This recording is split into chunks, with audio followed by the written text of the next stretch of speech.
Welcome to 12 Ounce Sports Radio and The Burn with Mitch Show.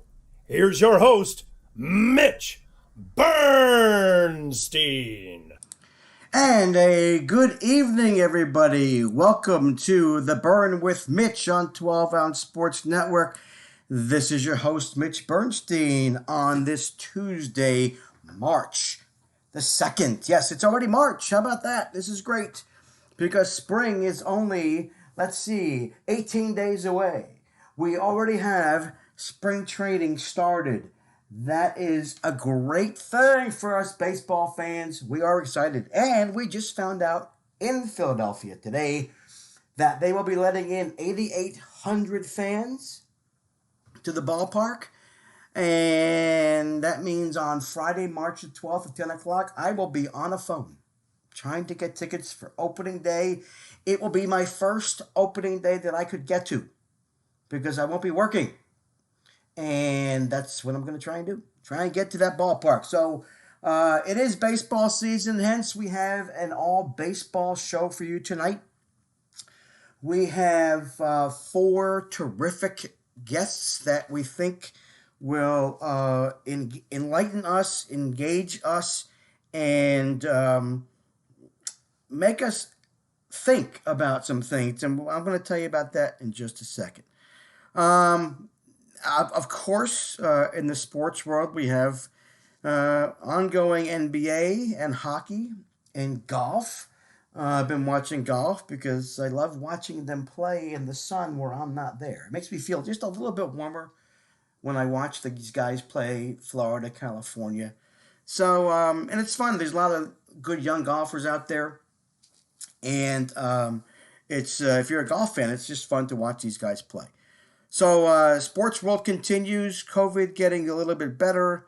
I get my vaccination next Wednesday. I'll be able to talk to you about that the following week and see how it goes, and we'll see what happens. So all is good. It's light out here in southeastern Pennsylvania, and it's 6:02 as I speak. Which means, again, spring is coming. Daylight savings time is on the 14th, a week from this Sunday. This is all good news. So let me tell you about the show, which is also good news. So 6:15, we have a gentleman by the name of Mark Saxon. You can follow Mark on Twitter at Mark, M-A-R-K-A Saxon. He is formerly of The Athletic, and he's out of St. Louis, and we're going to be talking Major League Baseball. We're going to get a roundup of what he thinks the National League divisions are going to look like, and talk specifically about the Cardinals. He will be followed by, at 6:35, Andre Fernandez. Andre is the, you can find Andre at Fernandez, Fernandez, on Twitter. And he is a reporter for the Miami Marlins. So an up-and-coming team. A great pitcher in Sisto Sanchez that the Phillies gave away in the JT Realmuto trade. And he pitched well for them. And we'll get a little take on what to expect from the Marlins this season. So this is, as you can see, a continuing of my MLB roundup that we started a few weeks ago. We're going to take a break from the team roundup at 7 o'clock. We're going to talk to Thomas Gilbert. You can find Thomas on Twitter at BaseballHX. He has got a book out that I believe it came out in September, and it's called Outrageous Lies Exposed, The True Story Revealed. So when you look at this, it might be considered controversial. I don't know that he will say that it's controversial. I think he'll say it's honest, it's factual. But he, just an idea, you've heard, and these are from his book jacket. You have heard that Abner Doubleday or Alexander Cartwright invented baseball? Neither did. Okay, we'll find out more about that. You've read that baseball's color line was uncrossed and unchallenged until Jackie Robinson in 1947. He says nope, happened before that. So a couple other things that we'll bring up. I'll talk to him about the book.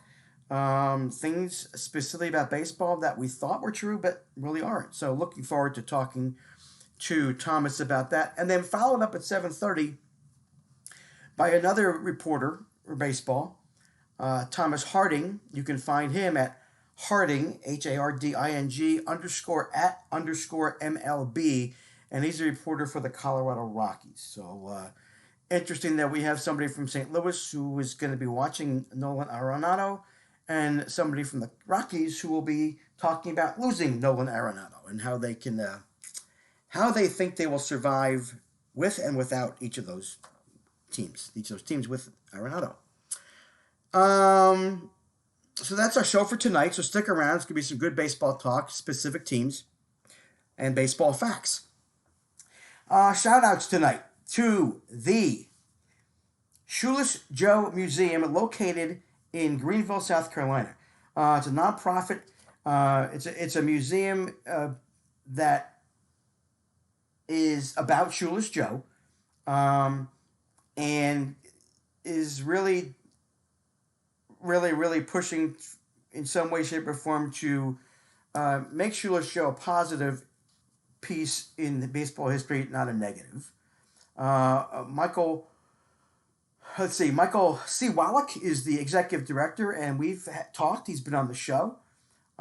He does a podcast, I believe, called the Shoeless Joe Podcast. Listen to it. He's got great guests on there. You can become a member of the museum if you'd like to help them. Again, they're a nonprofit. Look them up. Find them at Shoeless Joe Museum out of Greenville, South Carolina. And the other shout out goes to Lauren Taylor Illustrations. Lauren was selected for Topps Project 70 as one of the artists to produce cards. And she's been nervous about it. But Lauren, if you're listening, I don't think you have to be nervous anymore. People have loved your Aaron Judge card. You can look at on eBay now. What happens is Topps releases these cards for 3 days, basically, on their site. And after 3 days, it's no longer available. And then you have to go to the secondary market to find these cards. So congratulations to Lauren on a great opening card. And you've got and all the artists have a bunch more coming out. So it's going to be fun to see how these artists in these different styles. We talked to Blake Jemison a few weeks ago about about Project 70, and you can still find Project 2020 cards on the secondary markets.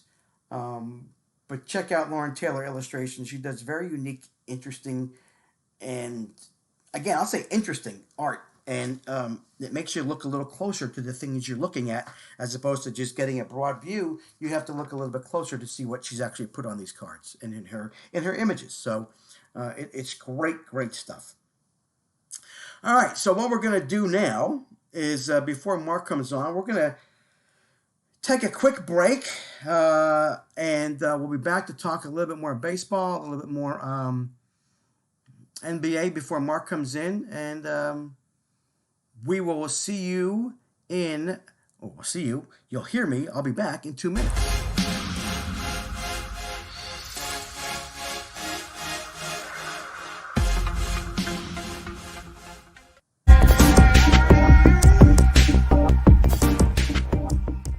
Welcome to MyBookie.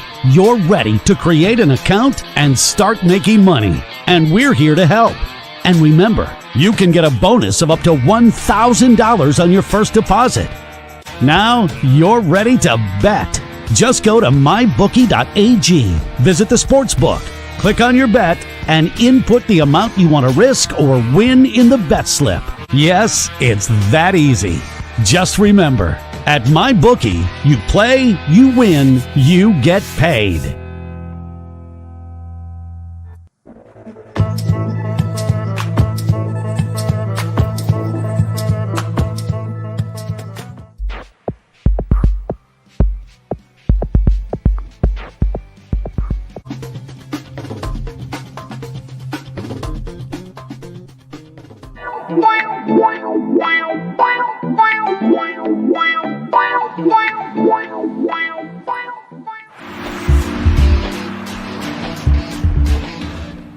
Change your game with the all-new Pro Rock Hockey Stick.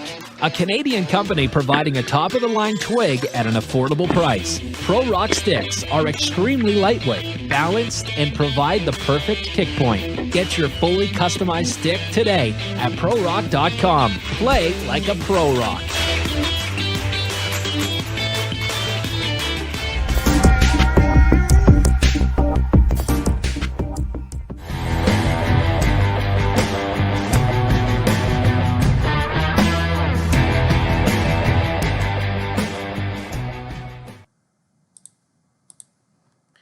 And welcome back. You are listening to 12 Ounce Sports Network, The Burn with Mitch, with your host, Mitch Bernstein, here on Tuesday, March the 2nd, waiting for our first guest, Mark Saxon, to give me a call, talk about the National League baseball-centered program tonight. I want to talk about National League and focus on National League Central because Mark lives in the St. Louis area and formerly of The Athletic and reported on the Cardinals. Before we get going, though, you are listening in some way, Facebook, possibly, Twitter. But if you want to download Zingo TV, the app on your television, go ahead and do that. You just like Netflix, search for it. You can download it, and then find 12 Ounce Sports, put in the code, sign up, put in the code 12OZ, and go to channel 761, and you can listen from there. All of our shows are on there, and some have video and audio, some just audio like myself. And not only will you hear a lot of baseball talk like you will tonight, but hockey, betting, all sorts of basketball, different takes. We have a lot of actual terrific writers also, so go to our website, 12ouncesportsnetwork.com, and check out blogs and articles written by our guys and ladies, because there's a lot of good stuff on there. There's a lot of competition out there, and we appreciate you listening. And you'll find that if you continue to listen to 12 Ounce Sports, you're going to get a lot of great talk. You got great guests, a wide variety of sports topics to talk about. And listen, that's what you want. You can focus on different shows if you like, if it's just hockey or basketball or baseball or football, and that's fine. But pick one or two or three or four or five, and listen. They're always on replay. So pick one out and take a listen. And we at the station really appreciate it. Extremely appreciate it. All right, so interestingly enough, today the Cardinals, I believe the Cardinals and the Marlins played to a 0-0 tie. So that's an interesting score. Only each, I think one team had 4 hits and the other had 2. So we'll talk a little bit about that. Cardinals coming off a 30-28 season last year. 3 games behind the Cubs. Reds were 31-29. And then the Brewers were 29-31, and the Pirates brought up the rear at 19-41. Don't think they're going to be that much better this year either. Cubs are an interesting take. A lot of talk about trading Chris Bryant. That didn't happen. So that team's got, their core is still together. We'll talk to Mark about that. We'll get his take on the National League East, which people have said is the most competitive division in baseball. Everybody in that division, including my Phillies, have improved in the offseason by making some moves. So it's really going to be interesting to see how that all breaks out. So looking forward to get Mark's take on his thoughts. So waiting for Mark to call right now. And we'll hopefully get him on, because I need to get him on as soon as we can. Talk about baseball. next week is baseball weather here, folks, in the southeastern part of Pennsylvania. It's going to be in the low to mid 60s next week at 2 to 3 days. So it's going to be warm enough to get out the glove and throw the ball around if you can. Should be a fun week. Baseball, we're going to get to watch our teams as they get into their second week of games. Looking at your favorite players on your favorite teams. I don't think anybody's looking at win-loss records at this stage of the game. Obviously, spring training is all about getting everybody in game shape mentally, and game shape physically, and hitting live pitching, putting themselves in game situations. So hopefully we will get to see. I know for me, I want to see Scott Kingery, see if he can break out of his funk from last year when he was he had COVID. I guess he had it pretty bad, and he never looked really, really good at all. He looked terrible all year. Andrew Knapp, the backup catcher, he actually looked pretty good last year. Adam Hazley and Roman Quinn fighting out a center field position along with Kingery, who could make himself the starter, along with Odubel Herrera, who people don't want here because of his behavior off the field.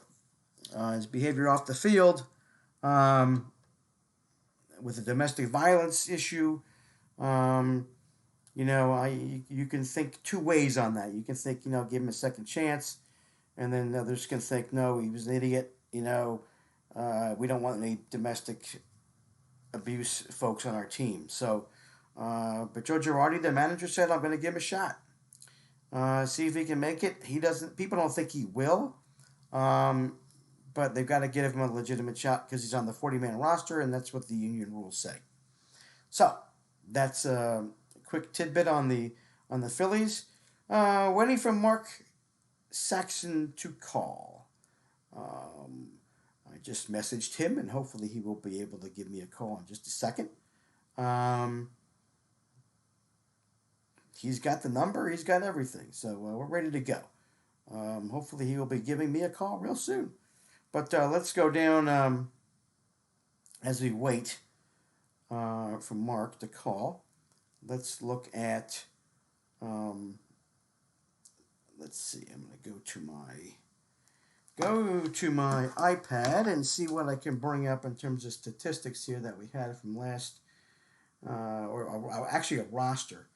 And looking at, I've got to bring up I have the Colorado roster and the Marlins, not the Cardinals. So I'm going to bring up the Cardinals roster from last year and see what I can find, because I know people love Yadi. Yadi Molina is a god in St. Louis, but he's getting older, and who's going to do most of the catching? I don't know. I want to hear from Mark and see what he says, and give us some input, because Yanni is not going to be there forever. I'm guessing this is his last year, and people love him. They don't want him to leave. So you're looking at, they did have a big pickup, as you may know. With Nolan Arenado. So him in a Cardinal uniform was very interesting to see. They've got Yadi at 37, Goldschmidt at 32. Let's see who else from last year. Dexter Fowler's gone. Brad Miller's gone. Brad Miller is back with the Phillies. He had a good on-base percentage, but he didn't have a good batting average, Brad Miller. But he did have 7 home runs last year. So we're looking forward to getting Brad Miller back. Brad Miller was famous for bamboo. There was a run on bamboo when Brad Miller was with us a couple of years ago. They were in a slump, the Phillies. He brought bamboo into the clubhouse, and boom, they went on the winning streak. And ever since that point, at that point in that season, people were buying bamboo, including yours truly. I don't know that it brought me any good luck, but it worked for the Phillies for a little bit. And then that kind of waned. But Brad Miller is back. I want to talk to him about, let me look at 2019. I'm going to go back a year because that's obviously the last full year we had. Let's see. Let's look at, so Matt Wieters was their backup catcher. He played 67 games at 33, batted .214. They had a decent pitching staff. Adam Wainwright, 37. Now he's 38. Let's see. Jack Flaherty. And it's just going to be interesting. I really hope Mark does call because I know he's got some inside scoop. He knows more than anybody at this stage of the game, obviously more than me, about the Cardinals. So let me look at the I'm going to go look at the Cardinals 40-man roster right now and see what we got cooking. And I apologize for not having him on. I'm wondering why. Of course, you never know why. It's something that we hear in the radio business. You schedule people and then maybe they forget. You hope they don't, but they don't. Call in and you're wondering why, and then we just continue to talk. Okay, so let's look at the play. Let's look at their roster. Here's their 40-man as we speak. Let me look at their catchers. So they have 4 on the roster: Ivan Herrera, Andrew Nisner, Yadi, and Ali Sanchez. I think Nisner played more games last year, I believe. I have to look at that. All right, so they got Arenado, Matt Carpenter, Paul DeJong, Tommy Edman, Goldschmidt, a gentleman by the name of John Nagowski, and Edmundo Sosa. So, those are the infielders for them. Arenado and Carpenter are going to play, and DeJong and Edman and Goldschmidt. So they got a decent crew. Not necessarily the youngest crew though. So they're a little old in the infield. In the outfield, you got Dylan Carlson, who's their big young kid that they're hoping is going to do a lot. You've got Harrison Bader, who's been with them for a few years. And you've got a young 28-year-old Austin Dean, Tyler O'Neill. He's 26. A kid named Thomas is 26. And Justin Williams is another 26-year-old. So I know about Harrison Bader, and I know about Tyler O'Neill, and Dylan Carlson is the one I think they're looking. He's their top prospect, one of their top prospects. He is somebody to look out for, which is who we're going to ask. We're going to ask our experts tonight who they think we should watch on these teams. I'm looking at the pitching roster. Jack Flaherty. You got Jordan Hicks. You've got Carlos Martinez, Mike Mikolas, Andrew Miller out of the bullpen, Daniel Ponce de Leon, Alex Reyes, Adam Wainwright, like I had mentioned. So it's a good mix of players, good mix of veterans and young guys. And we're going to look at the depth chart now and see what really is happening here in the rotation. So you got Flaherty, Mikolas, Wainwright, Kwang Hyun Kim, Ponce de Leon, Carlos Martinez, Alex Reyes, and John Gant. Those are the possibilities for the rotation. In the bullpen, you have Gant, you have Reyes, and then you've got Ryan Helsley, John Gant, Jake Woodford, a lot of these guys I've never heard of, Cody Whitley, and Tyler Webb. Tyler Heineman as a backup catcher along with Nisner, with Yachty, and someone's going to be splitting time with Yachty, you know that. First base, you got Goldschmidt as the veteran. At second base, you got Edman, who's been there before. Third base, none other than Nolan Arenado, and Matt Carpenter. At shortstop, Edman and Paul DeJong and Edmundo Sosa. In left field, you have the young kid Dylan Carlson, Tyler O'Neill, Lane Thomas, and Austin Dean. In center field, you've got also Carlson is a possibility, Harrison Bader, and Lane Thomas. And in right field, they have put in the depth chart Lane Thomas. I guess it's open. It's an open position. Lane Thomas, Dylan Carlson, and Austin Dean. So again, a good mix of young and old kids, young kids, older players. Yeah, we're gonna see how that plays out as the season unfolds, including spring training.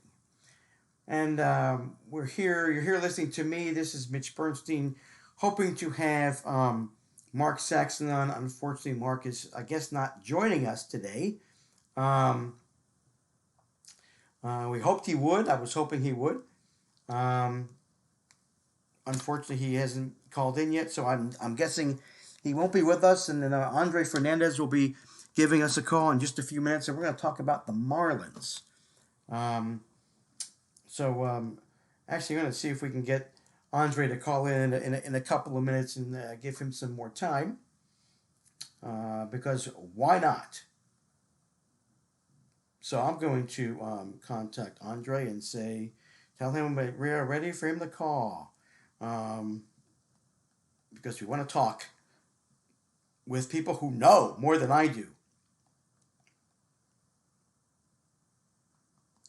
So we're going to get Andre on the phone in just a few minutes, and we'll talk Miami Marlins. Do they have a shot at the NL East?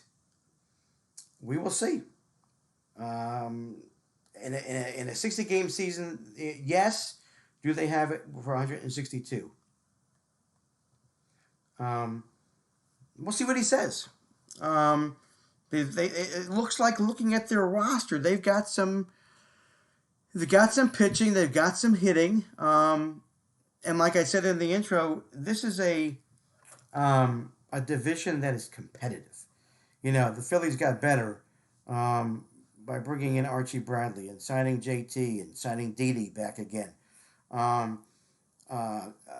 Rhys Hoskins at first, Alec Boehm at third. You know, you've got Segura's going to play second, possibly Kingery or Hazley or Roman Quinn in center field. You got McCutchen in left and Harper in right. You got Brad Miller off the bench. I mean, these guys have proven that they can play in some way, shape, or form and play really well. So it's going to be interesting to see how they match up with everybody else in this division, with the Braves and their young studs, Acuna, Albies, Freddie Freeman. Listen, Freddie Freeman, killer of all National League East teams. He's a scary guy to have come up with men on base. You don't want to have that happen if you are a team facing the Atlanta Braves. The Mets, the Mets got they got pitching. They got an infield, and they've got an all-around good team. They've improved themselves. An owner that was going to spend money, and he did. Francisco Lindor is on that team. I mean, they've got a nice little core group now. It's going to be interesting to see. Injuries might play into this. I don't know. Will it be a survival of the fittest?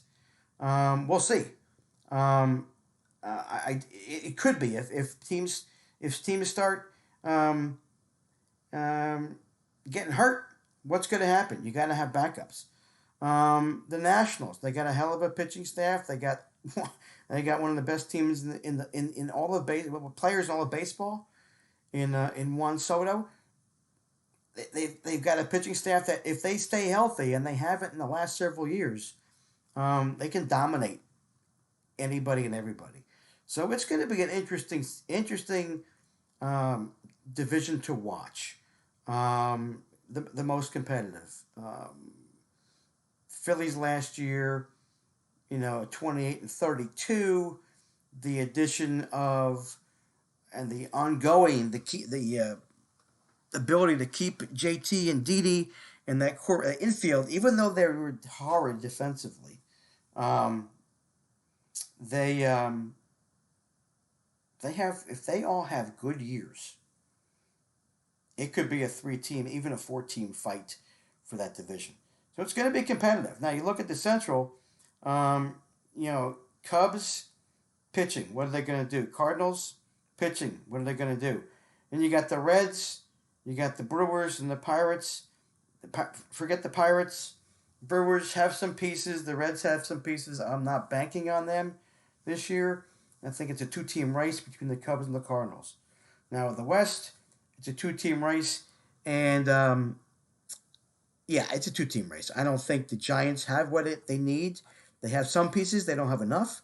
But you know that the Dodgers and Padres are going to go at it for that division. So when you're looking at even potential wild card positions, Dodgers and Padres potentially. So Dodgers, let's say the Cubs, and let's say the Braves, for the sake of it, just for the hell of it, because they had the best record last year, win their divisions. You got a potential for maybe 3 teams coming out of the East. For wild cards, maybe the Cubs. So you got Padres in there. It's gonna be fun. It's gonna be fun season to watch. And listen, Andre is gonna talk about the Marlins. I don't know that he's gonna discount them either. The big question I have for them is the hitting. Do they have the pitching? Close. They're close, but I want to know if he thinks they've got the pitching to match up with this Eastern Division. The Phillies have a good 1-2. They have an unproven 3 in Zach Eflin. He pitched really well towards the end of the year last year. If he can be more consistent, then they've got a really good 1-2-3. We don't know who's going to be 4 and 5 yet. We don't know. Bullpen. Listen, the bullpen in Philadelphia Phillies team can't be any worse than it was last year with an over 7 ERA. Oh, God. Archie Bradley, Hector Neris, Hector being the setup guy in the 8th with that splitter. If it's working, he doesn't have the head to close. Archie Bradley does. He's proven it. They get it. They get to even the 7th inning. You've got George Romero, who pitched well last year.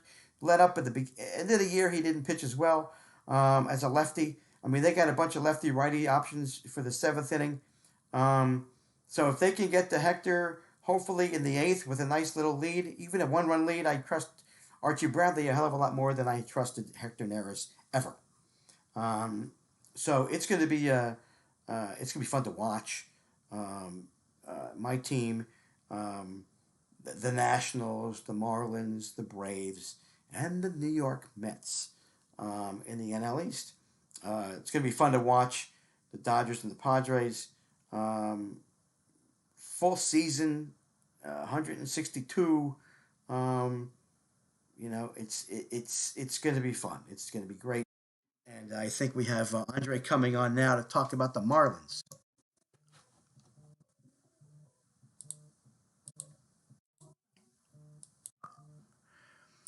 Hello, is this Andre? Yeah, it is. How's it going? Andre, this is Mitch. How are you? Hey, Mitch. How's it going? Sorry, I'm doing. I message a minute ago. No problem. Thanks for calling in. Where are you right now, Andre? Here in Miami. Just getting ready. Getting ready. Yeah. I'm up in Philly, and it was 35 degrees and windy today. What was it like? Oh, wow. Yeah, what was it like? Yeah, right. Like? It was probably about 80, give or take, 80 and sunny. Kind Okay, of, let's go on the base. give or take. Yeah, Right. that's it. I'm done. Yeah. Andre, thank you for calling. Listen, I'm really intrigued by this National League East. I was just talking about it. Wanted to get your thoughts on your team, the Miami Marlins, and give us some tidbits that we may not know about in terms of who we should be looking at. What's the offense like? What's the pitching like? And give me your overall thoughts. What are you looking forward to? Okay.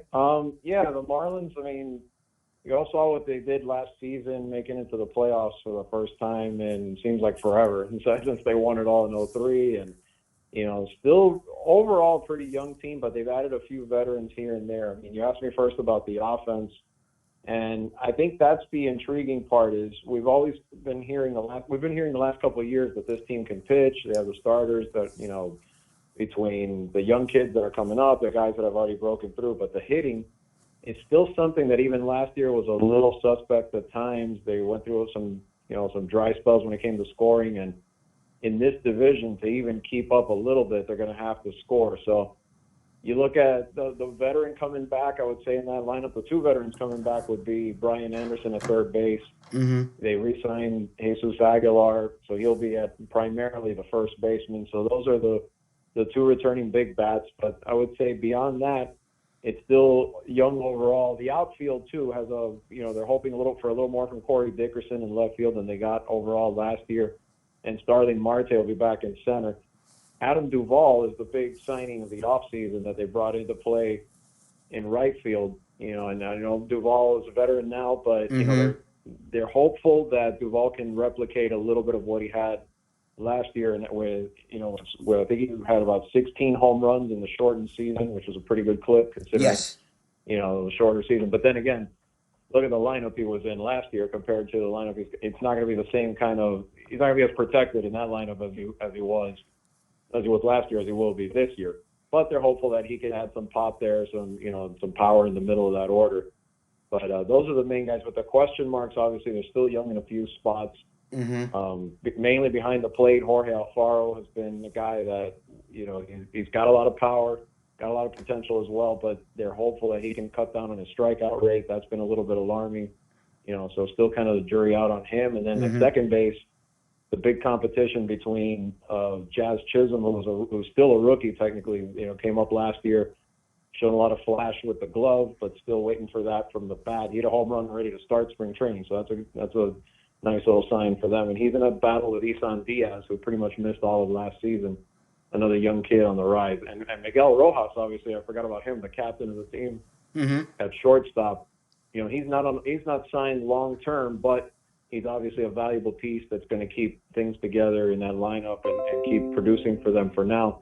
But overall, I mean, I think it's a team that, you look at what happened in the offseason, you wouldn't blame anyone for picking them to finish last, although I think the intriguing part is even if they did finish last, I think the biggest thing for them is not to let it slip back to what it was a couple of years ago. Like, we're not talking like 100-loss team. You want to see a competitive team that's going to be able to beat some of these top dogs in the division at times and be competitive overall. Yeah, I mean, listen, is it possible? Yeah, can you hear me? Can you hear me, Andre? Hello? Andre? Uh-oh. Well, again, problems. My microphone is working, I hope.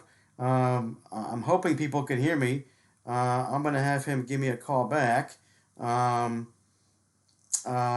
because all right, he's going to call back. All right, let's see. Call from Andre Fernandez. Andre, are you there?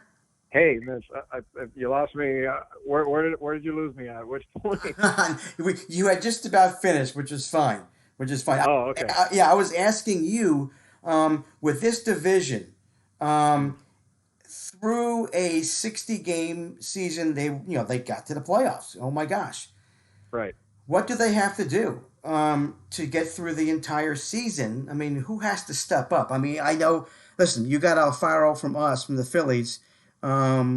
He did not show his bat. Does he have power? He needs some more discipline. He needs, like I said, he's got to cut down Yeah. the strikeouts. Right.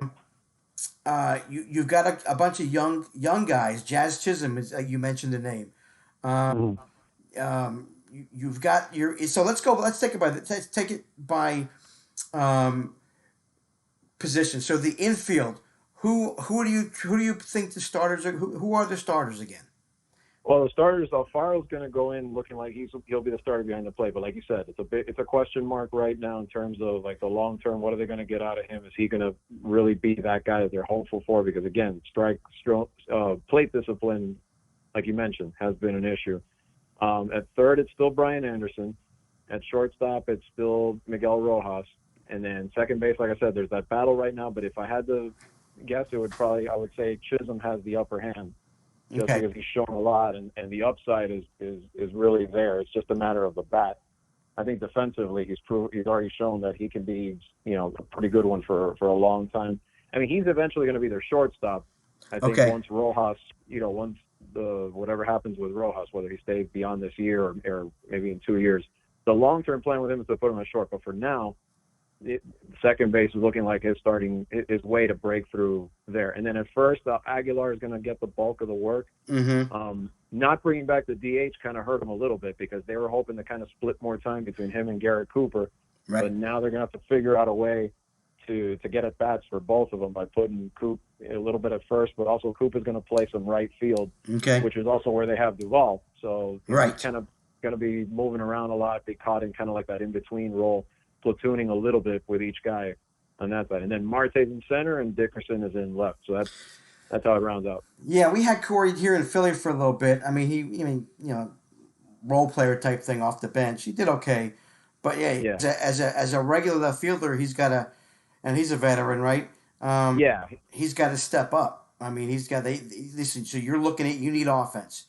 They definitely. I mean, that to me is the biggest question. I mean, the starting pitching is going to be pretty good if it stays healthy. Sandy Alcantara's the workhorse now after, I think it's year 3, year 4 now. And, Pablo Lopez has been pretty good. He's had some injuries, but if he can hold up, he's not a bad one either in there. And then, you look at the bullpen got pretty much, revamped. I mean, there's no big name guy, flashy closer that'll jump out at you.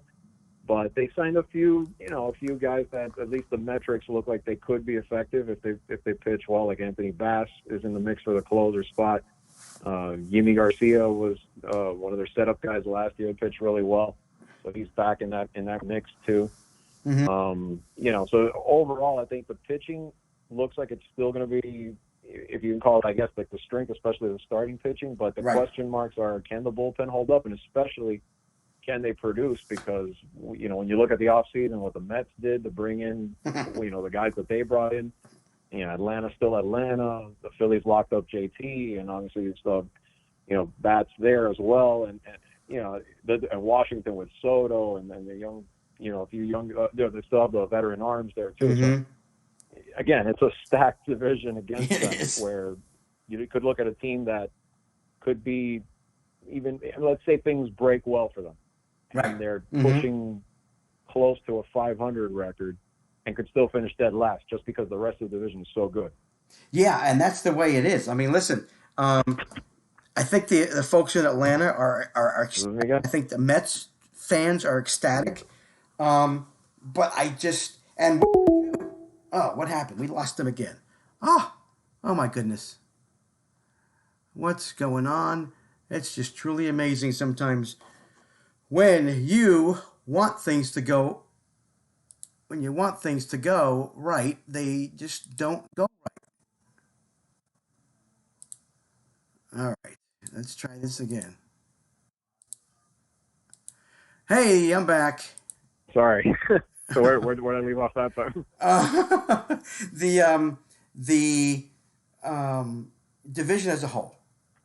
Yeah, the division's stacked. So again, I think starting pitching is their strength. Bullpen got overhauled a little bit. Could still be decent, but if they don't hit, they're gonna have a hard time beating the other four teams consistently.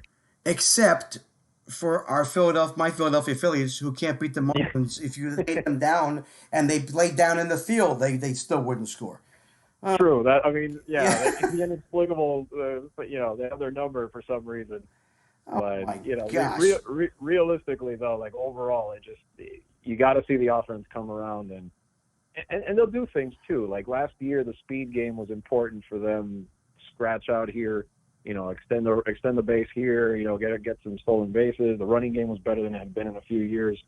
They're still going to do a lot of those things and try to be that type of a team to like manufacture runs to try and be competitive. Yeah, it's Phillies don't have that issue. Listen, everybody's got an offense in that division. I mean, just look at them all. Like I said, with the Nationals, they got the arms. The thing is with the Nationals, hasn't it been funny where, for 3 years they've had that core three, right? And they all getting hurt. Yeah. At some point or another, they're going to get, and I hope it isn't this year, but it might be, and then we're all screwed because they all pitch well and stay healthy. It's going to be tough. They're going to be tough to beat. I mean, and that's kind of what we're saying now with the Mets too. I mean, if Thor is back and DeGrom and now Carrasco, I mean, it's stacked. And then Atlanta's loaded on both ends. So. Yeah, it really. Listen, it's going to be fun to watch. I mean, who's not going to want to watch an NL East game when it's on? I mean, anybody could. And listen, what I was going to say was, you have Sisto, right? Sisto Sanchez, yep. When we gave him up, I was not happy, but obviously the return with Real Muto has been amazing.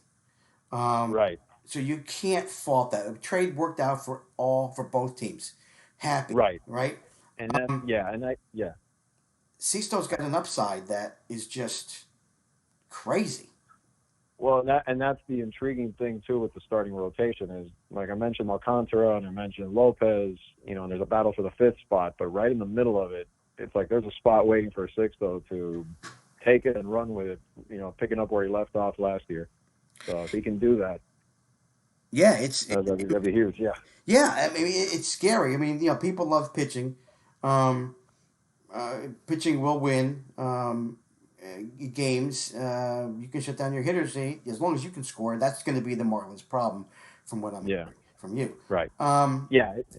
The rest of the league is interesting. I mean, God, look at the NL West. It's really going to be a 2-team battle, right? That's going to be fun to watch. Oh man, I know. I can't wait to see with the Dodgers and the Padres. That's going to be such a battle. All-out war. It's going to be crazy. With Bauer now over there. I mean, holy crap! I mean, what? Yeah. Well, and real quick, that's why I keep looking at the Marlins, and the Marlins are hopeful they're going to be better. But I'm thinking you're going to see a team that could be worse record-wise. Maybe they are going to be better, but it's just going to be hard to show it in terms of wins because the East, and then let's add, whatever amount of games more against the Dodgers and whatever amount of games more against the Padres. That's more potential L's left and right. Yeah. Yeah. So, so that's a 2-team race to me. I mean, the Giants have some pieces, but I don't think they have enough. So you look at the Dodgers and the Padres, and then you look over to the Central. Do you see anybody besides the Cubs? I mean, do you even see the Cubs and the Cardinals battling it out again? What about, do the Reds and the Brewers have enough? I mean, at this point last year, I thought the Reds could really make a push, but I don't know. I keep waiting for them to really take that next step, in terms of, I think it comes down to their hitters and can they back up their young pitching staff and really make it happen. But the Central, there's no question the Central's weaker. Yeah. The Cardinals are going to be, now getting Arenado, that's big too for them. Huge. Yeah. That's going to be, nothing gets past him at third pretty much. And then the bat as well. So I mean, you got to say St. Louis took a step towards potentially getting back to the top of the division, but in the grand scheme, as far as the league goes, I still wouldn't put them ahead of Atlanta. I still wouldn't put them ahead of the two powerhouses out west. You know, but they might have found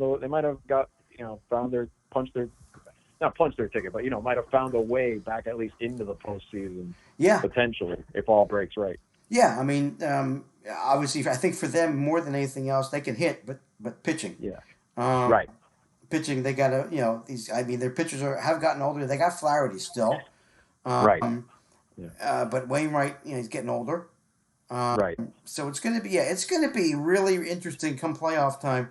What these division races are going to look like. Well, the St. Louis. Yeah, I mean, the thing is also all this talk about the Cubs and Chris Bryant, and you know he didn't go anywhere. But they need pitching too, don't they? I think they definitely do. I mean, look, I'm looking at St. Louis, and it kind of reminds me a little bit, not to cross leagues here on but that's okay. It reminds me of the Yankees, how their rotation needed to get, you know, even before Cole, just needed to get younger too, and it looks like they're starting to finally, you know, do that a little bit with the moves they made in the off season. So the same thing with St. Louis. I feel like they have to add a couple more, try to get better arms around Flaherty eventually over time to keep, you know, because some of these guys are getting up there now, like Wainwright, like you mentioned. Yes, exactly. Yeah. Andre, what are your prospects? What kind of prospects you got? Well, I mean, Sixto technically is still one, but right. Beyond him, I think the big name that people want to see what he can do if he makes his breakthrough this year, and again, speaking of needed offense, would be J.J. Bleday. Oh, Bleday, that's what I was going to bring up too. That's right. Yes. I forgot. Yeah. Yeah, he's he already homered in one of the first spring training games, which got everybody excited, and you know, rightfully so. I mean, we saw it at the lefty at Vanderbilt, hit 20, I think it was 26, 20, I forgot the number, whatever home runs it was, led the nation, showed a lot of power. You know, this kid's polished in right field. He looks like he's probably the guy that they're hoping becomes the steady right fielder in about a year or two. But the talk is, you know, you lose last year, you lose the minor league season. So how much did he get?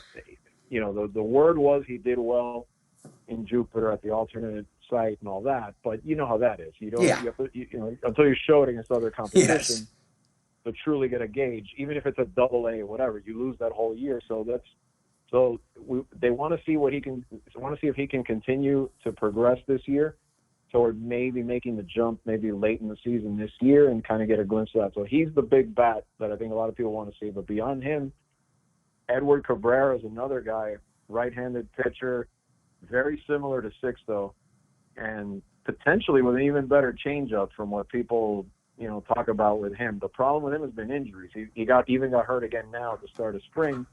So it's like, oh, great. Now, again, we got to wait to see Edward make it to the major, or not to the major, to pitch again, say in, you know, AAA or what have you. I mean, he's on the cusp too. So they've got a few. The system is much, much better, obviously, than it used to be. That's been the talk the last couple of years, and it really is. Although I think within all that, it's very similar to the major league club in the sense of you can get very excited about all these arms, but there's still a lot of position player talent that, you know, on paper looks enticing, but you kind of still like a wait and see. Like, can it really translate to the big league level?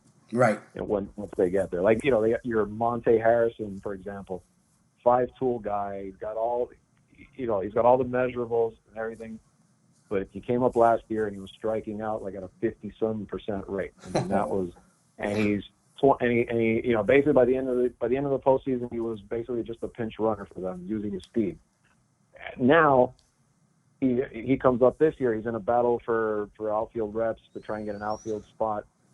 He's about to turn 26 this year, so it's very getting there. It's at that point, right? It's like, you know, kind of like a quote unquote old prospect already. Like, we have to start seeing it already, and you know, so behind him there's others. You know, Peyton Burdick is a guy who's on the way up, an outfielder that they drafted a couple of years ago. Also, Lewin Diaz, I mentioned, I think he's like the next first baseman. Like after, Aguilar's on a short-term deal. Cooper may not be there too much beyond this year. So Lewin Diaz is like the future at first. Another lefty. A lot of lefty bats too, which is interesting because a lot of lefty power, which at that ballpark, lefties will hit better. We know Marlins Park is huge and it's hard to hit home runs, but lefties tend to do a little bit better sometimes. So it's interesting how they sort of have built a potential future lineup there between Blade and Diaz, and Jesus Sanchez is another one that, they got in the trade with Tampa a couple of years ago, and he's on the cusp too. So it's like a wave of guys that are either going to start in AAA and they're close, and then it's like, to me, that's the real kind of barometer, like if this entire plan for them, rebuild plan, is really going to work or not, or how much success will they have, because the pitching's there with Sixto and Cabrera, but are these guys going to be able to come up and hit?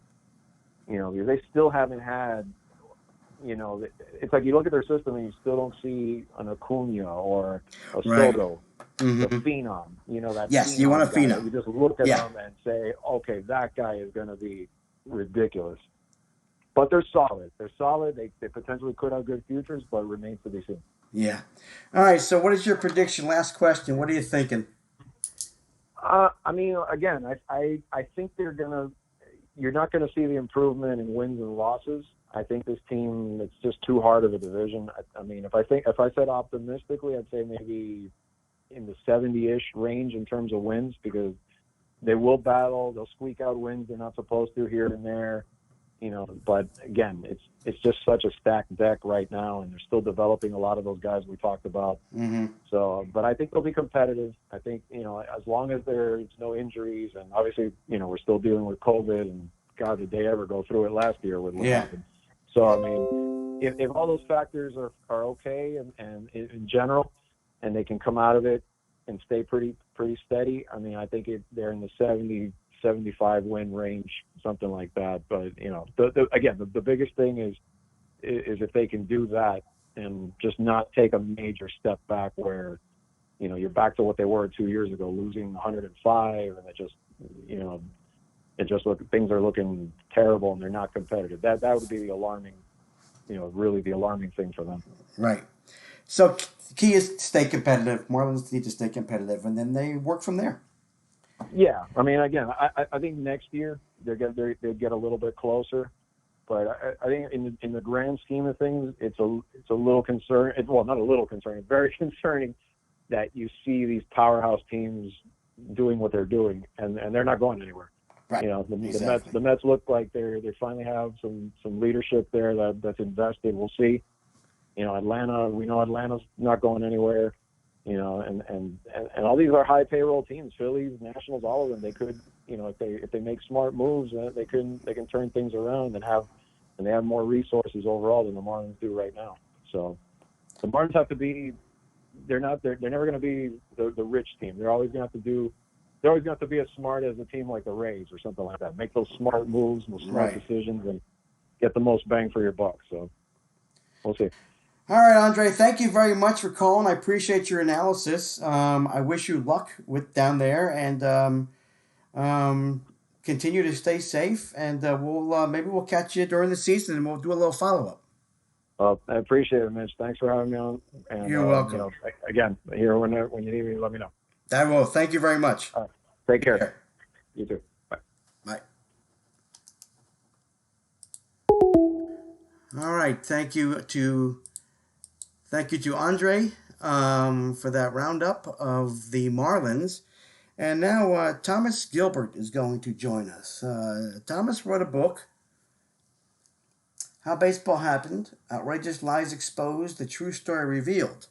And he won the Casey Award for 2020 as the best baseball book of the year. So we're going to have him on in just a second to talk about this unique and potentially controversial, some people might think it controversial, book, because he is dispelling some things that people had thought were true. So we'll talk to him in just a few seconds. All right. Very thankful to Andre for calling in from sunny Miami.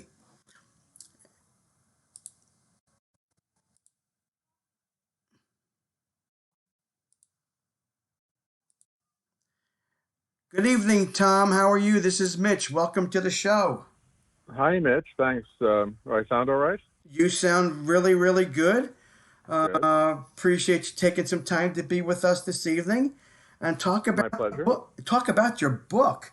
Um, I saw I saw this and I saw the write up and the reviews, and I'm thinking, and some of them, if you can picture somebody with wide open eyes and open mouth going, "What?" to some of these things, that's what I was like. I was like, wait a minute, really? Oh my gosh. So let me again tell people Tom won the 2020 Casey Award for the Best Baseball Book of the Year. It's called How Baseball Happened, Outrageous Lies Exposed, The True Story Revealed. And I said to folks, I said, this might be a little bit controversial because, we've all believed, especially about baseball, we've all believed what we've been told for as long as we've been alive, right? So tell me what made you, first of all, what made you want to do the book? What was the impetus behind it? Well, I've been writing about baseball history for a long time and gradually got more interested in the beginnings of the game. And at a certain point, you kind of go through stages of learning that the stuff you heard isn't true. A lot of people that are serious about baseball history and well-read fans, they know that the Doubleday thing was made up, right? I mean, there are people that believe it, but most people know that it's not true. Okay, thank you for telling me that. Okay. Although, what's interesting is the way in which it's not true, which I go into in the book. I mean, that's interesting. So, and then the story that you kind of graduate to is the story that the Knickerbockers of New York were the first baseball club, and that Alexander Cartwright, who was one of the Knickerbockers, was the guy that wrote the first rules and invented the basic structure of the game. And, he's in Cooperstown. There's a plaque there that says that he invented 90-foot base paths and 9 men on a side and stuff like that. It turns out that's completely false, which was a bit of a surprise to me how false it was. It was sort of gradually dawning on me over time. And then, the next question is, well, A, what really happened? And B, why have they been telling lies about it for so long? Because you realize, the first thing I realized researching the book is that these things are not mistakes. They're the people that invented both of those stories that I just mentioned knew they weren't true.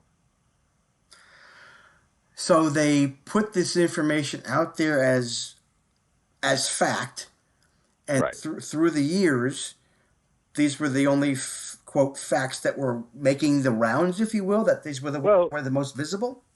Yeah, I mean, you've probably been to Cooperstown. Yes. You get kind of a funny feeling there because it's been a long time since they actually, seriously maintained that Abner Doubleday invented baseball in Cooperstown. Cooperstown's fantastic in every way, and the library is wonderful, and the monuments are great. But, the people that run it know that Abner Doubleday didn't invent baseball. And, that story, each of the two stories has a reason that it exists. And, this is sort of in the outrageous lie department. But they have a purpose, and that's where it gets interesting, because baseball has, what you realize when you read the early history of it is, from the very beginning of it, even before it was professional, before anyone sold any tickets, it was an aggressive movement. It was selling itself to the country. And the game that we call baseball started in New York City. Right. I read that. Yep. It spread to the whole country. By the way, the first battle was Philadelphia. Really? It had to win over Philadelphia from its own homegrown bat and ball game, which was called town ball. Town ball, okay. It's pretty forgotten, but it was popular in Philadelphia.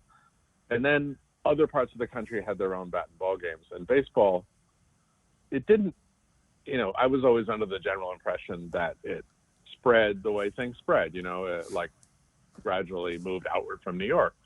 But it was actually a much more intentional thing than that. It was a movement by people who had a bunch of different goals. But one of them was they thought America needed a national sport the way England had cricket.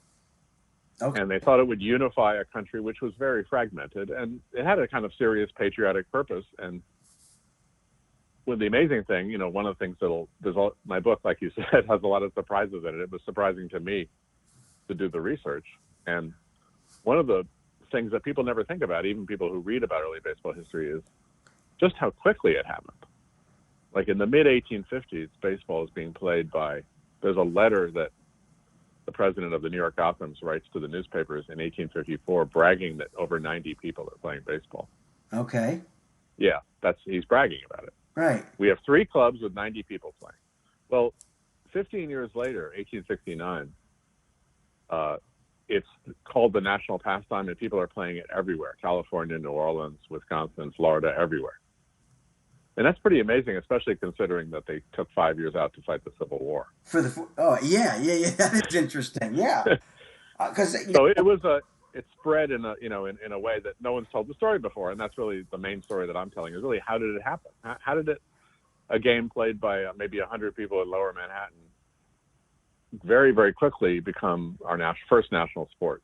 And this all happened. It all happened before it became a business. Right. We're talking about amateurs. Right. Sure. Yeah, because if you look at it, how did it get across the country?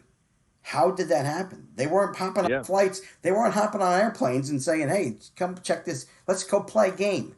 Right? I mean, it spread in a couple of ways, but it was spread intentionally. I mean, it was almost like spreading a religion.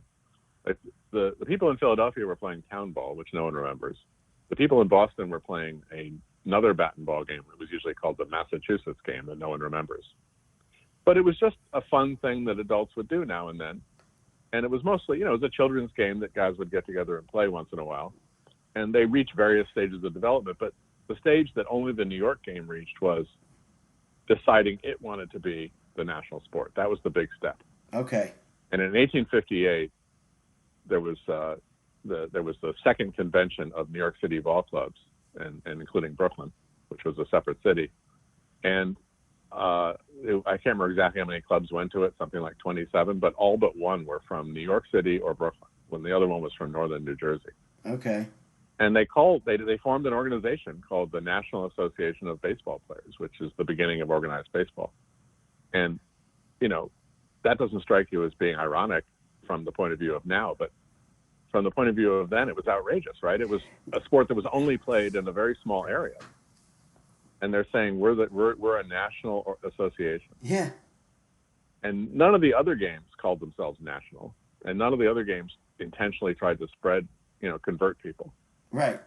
But New York was powerful, and it had connections to other parts of the country. And one of the funny parts of the story, or interesting parts of the story, is that where the game went first, and it didn't go gradually outward from the New York City area, it went to places that New Yorkers were going to for other reasons. Okay, sure. I mean, that makes sense, right? Yeah. I mean, you're going to travel to, the way they got there, and I'm assuming, just like I had mentioned before, hey, let's play a game, maybe type thing. That's what they said.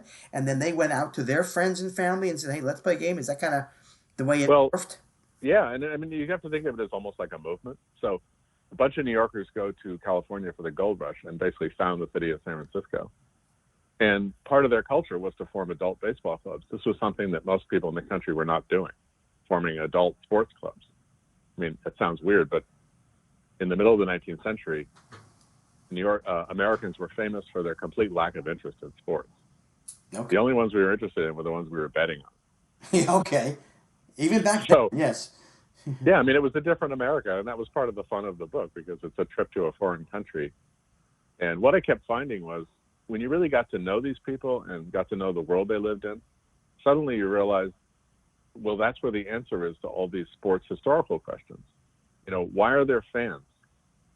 Why did baseball take over and not other sports? How did it become a business? Why didn't we play cricket like other English colonies? Mm-hmm. And these are all things that are not explainable if you only study baseball. You have to look at the whole culture and what was going on. Yeah. And then, the whole story of how it took over Philadelphia, which is incredibly... If they hadn't conquered Philadelphia, the whole thing wouldn't have happened. I don't know what we'd be playing. Really? Because Philadelphia was... the second biggest city. It was incredibly influential. It was close to New York. And New Yorkers were going down there and actively promoting their game in Philadelphia. And it's a little bit of a mystery how eagerly the Philadelphians switched, because the Boston game kind of put up a better fight. Okay. But there were the Philadelphia had town ball clubs, and they around 1859-60 they all switched to baseball, and Philadelphia then became a really important contributor to a huge talent base. You know, Philadelphia and Brooklyn is where about 60% of the people in the first professional leagues came from. It had very, very deep baseball infrastructure with youth clubs, and when the 1869 Cincinnati Red Stockings need a catcher, they send a scout to Philadelphia, and they grabbed Doug Allison off a brickyard. This is amazing. I mean, what you're telling me, it's one of those things, Tom, where you don't hear anything like this. And I have always told people, even on the show when I've talked about the Negro Leagues and not knowing about the history, because I didn't like history, but yet you throw me a baseball in there and I'm all about it. I mean, at this point, what I had in my head, if you could go back and just to see what it was like, that would be cool. Really, it would be. And the thing that would really be fun is, I mean, on one level, these amateurs, amateur era in the history books ends in 1871, because that's when the first national professional league shows up and baseball's becoming professional. But the amateurs by that time had already pretty much created it. The baseball was a finished product. They'd created the sport, they'd made it national, but the game itself on the field had some distance to go. And if we went back in the time machine and watched the game played in the late 1850s, when it was centered in Brooklyn and New York, it would be amazing. I mean, they didn't use gloves, and the modern fans don't think about that very often, what that means. Right. But think about the catcher, okay? Uh-huh. The catcher has no equipment at all. And his job, I mean, he's not stupid. So when there's nobody on base, he's standing 40 feet behind the batter, catching the ball in a bounce. Okay. But what if there's two strikes or there's men on base? Mm-hmm. Because they could steal bases. So he has to go up behind the batter. And you can look in old illustrations. He's got his hands spread out in front of his face, trying to catch a foul tip or trying to throw out a base runner. And he doesn't even have a chest protector or a mask. And these guys were, I mean, I'm just in awe of their courage. And in those days, it was a very elastic ball. It was very rubbery, and it wasn't dead at all. That's a surprise to a lot of people. But it was pretty much of a power-hitting, high-scoring game.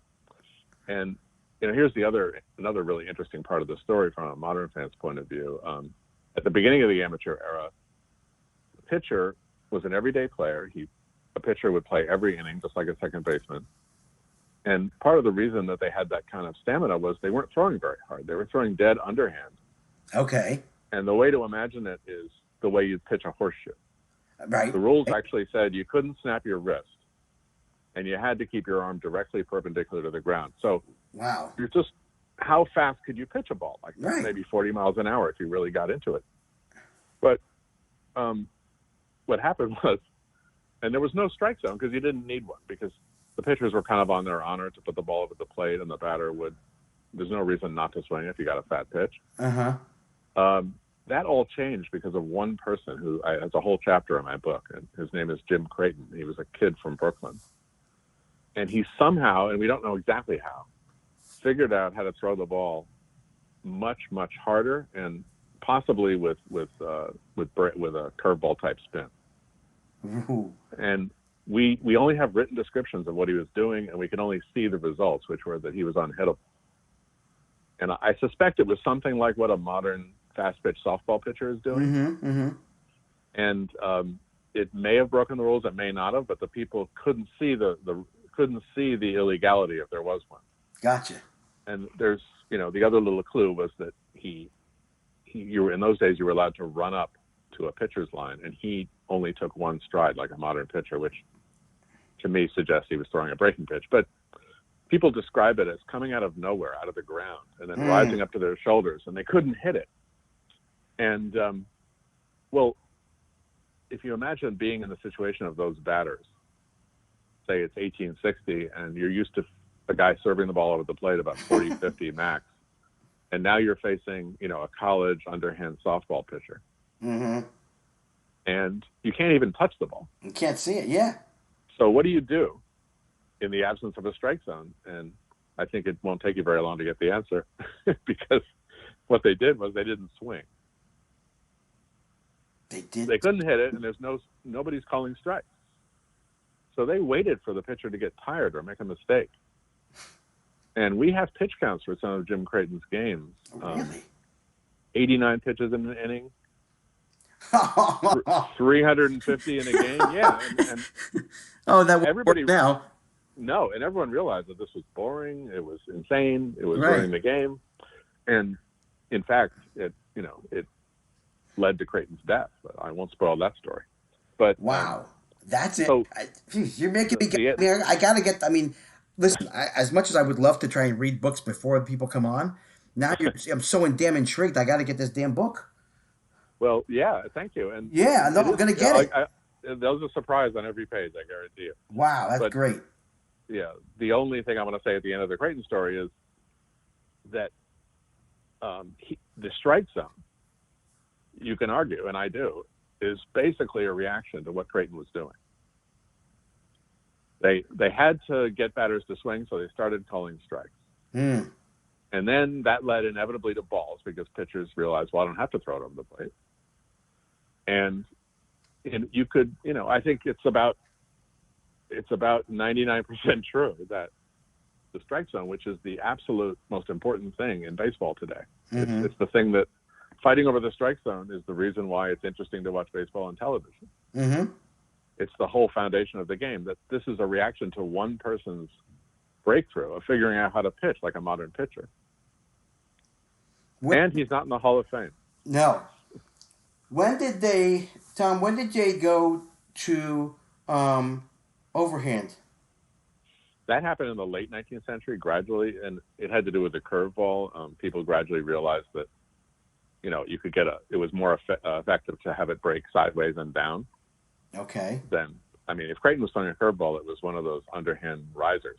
Right. Uh-huh. And, it also had to do with there was a gradual evolution because there was a time in the 1870s when pitchers could make the ball break, but the catcher couldn't stop it. So they had to kind of the equipment the equipment and technique of catching had to evolve along with the pitching. Mm-hmm. But the answer is it was a gradual evolution, and you read the rule book and you can see that it's just catching up. When they say you can only pitch underhand, you can be pretty sure that people are cheating up a little bit. And then when they say, well, you can pitch low 3/4, that means they're already throwing sidearm. Right. And so on. Uh-huh. Yeah. I see that for sure. So, Tom, I'm so intrigued now with all this stuff, all these cool facts. So where did you get all this information? I mean, obviously the information's there. You found it. Where did you find it? How long did it take you to get this thing done? I mean, and on one level, the simple answer is it's there, but so much of it is outside the baseball diamond that a lot of baseball historians don't look there. So one thing I kept finding out was that if I asked who these people were, that would give me insight into why they did what they did. Mm-hmm. So that's one thing. So, but I read a lot of newspaper articles. That's where most of the information comes from. But there's diaries and letters, and really what's missing in a lot of early baseball history is the context. I mean, to give an example, every baseball history has to deal with the issue, why did people invent their own game in America rather than play cricket? Because, dozens of British colonies played cricket. Mm-hmm. And we had cricket. English people played cricket in America, and there were a lot of them. So why didn't we adopt cricket? And if you read a conventional baseball history or a Wikipedia article or anything you want to look for, you'll find that they don't come up with very good answers. Like the typical answer you hear is it's not really suited to the American character because it's too slow, which doesn't really make a whole lot of sense, right? Mm-hmm. I mean, if it's everybody's favorite sport in England or in India or Jamaica, how could it be boring? Right. Exactly. Yes. People are playing it. Yes. Yeah. Well, the answer that I found was there was nothing wrong with cricket, and a lot of the early baseball players played cricket, a huge number of them. The problem was that it was English. So the answer is it's American attitudes toward England Mm-hmm. having nothing to do with sports that really explain why cricket was just never going to be our national sport. It was the fact that, it was our sense of identity required that we have a homegrown sport. And something different. Yeah, Yeah. they play. We don't want to play that. we're not going to play it. And, Right. I tell the story of in 1849, and probably you've probably never heard of this event, and a lot of people haven't. But in 1849, there was this rivalry going on between who was the greatest Shakespearean actor of the time, and there was an English candidate and an American candidate. And they happened to be, they were rivals, and they played in London and in New York. They happened to be playing Macbeth on the same night in 1849 in downtown Manhattan, 5 blocks from each other. And this is how much was on the line for like average people. Fans of the American Shakespearean, his name was Ned Forrest, they decided to break up the performance of the English guy, who was William Macready. And they basically rioted and closed down his production. And then the mayor called out the National Guard. And anyway, the result was a riot in which 30 people were killed. Wow. And 100 people shot in the street. And the argument was over whether the English guy or the American guy was the best Shakespearean actor of the time. Oh, man. Yeah, so that tells you a little bit about anti-Englishness Yeah. in 19th century America. Very interesting. Again, this book is something that is, I'm thinking more than, it's combines the baseball with the history. I mean, what you're telling me is there's so much history of the country involved with, and they shed light on each other. I have a whole chapter on the Civil War, which is just you could write a book on in itself. And I discuss at length one game that was played on July 4th, 1862, in a Southern prison camp, because I found a diary of the second baseman on one of the teams, and he's talking about how the prisoners played baseball every day, and they're playing in a prison yard, and outside the baseball field, there's a thing called a deadline. The original meaning of deadline was it would be a rope or a line in the dirt in a prison camp, and if you crossed it, you'd be shot. You'd be dead, yeah. Okay. So the captain of one of the teams one day, and he's one more out to seal a win, and he's in right field, and he's running to the deadline, and he realizes he can catch the fly ball, but he has to step across the deadline. Over the deadline, okay, yeah. So he does a quick look at the guard and says, I don't think that guy's going to shoot me. And then steps over the line, catches it, and the guy doesn't shoot him. But, that's a baseball highlight that you're not going to see now. No. No, that is true. You're right. I mean, that's, again, there's so much time. There's so much stuff in that book. Oh, my gosh. It's crazy. I mean, who knew? I mean, again, somebody who loves baseball, for anybody who loves baseball, again, I brought up my continued passion for Negro Leagues beginning last year, finding out that it was a centennial, the All-American Girls Professional Baseball League, of which there are several, not many, but several women still alive, which is very cool to me. That girls can still can play baseball. There's a movement there, and now you're finding out about more stuff. And is it controversial? No, I think you have changed my thought in that. No, not really controversial. You've done some research and it seems to be factual. So it's hard to fight facts. And I'm just so amazed that first of all, any author. I'm amazed at what any author and an author does. Number one, and then an author like you who has gone back so long and taken the time to get through, I'm sure, tedious documents to interpret and then write your basic story. Yeah, you don't know what I had to do. I was in the crypt under old St. Patrick's Cathedral, looking at baptismal records from the 18 teens. I mean, is that right? Wow. There's a lot of work that goes into it. Sometimes you do a lot of work, to test an idea, and then you find out it's wrong, and it doesn't appear in the book. Mm-hmm. But that's where you find the good stuff, by really doing the work. Going into the crypts, yes. Was it cold down there? It was cold. It was creepy. Little spider webs, all that kind of stuff. Yeah. Absolutely, yeah. Yeah. The records are a mess. I'm not gonna. It's no secret. They're a mess. I'm sure. Well, I'm sure they are. But again, kudos to you for taking the time to go through them and to give us this very interesting book. Listen, it obviously made an impact. So give us a little bit of information real quickly about. Excuse me. Who gives out the Casey Award? Who's in charge of that? What is it? An organization that gives it out? It's sponsored by Spitball Magazine in Cincinnati. I'm going to be out there in about a week and a half to get the award. Congratulations. And thank you. And my book was runner-up to the Seymour Medal, which is the Sabre version. Sabre book. Yeah. Mm-hmm. And I mean, the reception's been great. It's selling better than my publisher expected. And you know, when I first proposed the book, there were people on the subject that you brought up before who asked me a question that I found really annoying, which was, wouldn't people rather hear the stories and the myths than the truth? I mean, more than one person said that to me, including my publisher once. And I think, wow, the whole reason I'm in history is to find what really happened. Right. And, sometimes the stories and lies are part of the story. But, it turns me on to find out what really happened, especially if nobody knows it. I mean, that's exciting. Absolutely. Oh, yeah. And obviously, again, getting that award and then runner-up to the Sabre. I mean, listen, people who are in the know with baseball obviously love the book. Yeah, and don't forget to tell everyone listening that, the book is kind of funny. I mean, I was trying not to write one of these dusty old books that's only for people like me. Gotcha. I'm talking to people who are curious, but maybe they don't know anything or care that much about this. It's full of great stories and some laughs. No, and I did read. I did read that in the reviews. I'm thinking, okay, that's fun. I mean, listen, when you read a book, like you said, you didn't want it to be a textbook.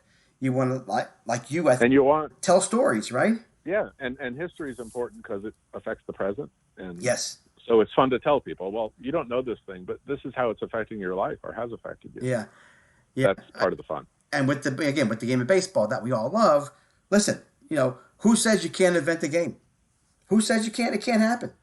And in your own backyard type thing. So it's just a really, you got me all crazed here because I want to now get the book and like you said to folks listening, if you it's called, let me tell you what it's called: How Baseball Happened, Outrageous Lies Exposed, The True Story Revealed, by Thomas, and we're calling him Tom Gilbert. Yeah. Tom, listen, just amazing information. Thanks for taking the time to come on and share this stuff. And I'll be getting the book. I got 2 baseball books today. I'll be getting another one. Well, there's a lot of Philadelphia in there, which I know. Our listeners are. Yeah. And Al Reach is in my story, and Walt Whitman. And cool. By the way, Al Reach grew up 3 blocks from where I'm sitting. Is that right? Yeah. The founder of the Phillies. Cool. Yes. Brooklyn boy. Absolutely. Yeah, that's awesome stuff. Anyway, thanks for having me on. Awesome. Just terrific. Best of luck with continued sales, and I really appreciate it. And when I get the book after I read it, I can have more knowledge about more questions for you. I'd be happy to come on again. It was fun. Terrific. Thanks, Tom. I really appreciate it. Continue to be safe and have a good night. All right. Thank you. You're welcome. Night. Bye. Well, again, my budget's going to take a hit because I'm going to be buying another baseball book. I got 2 more today.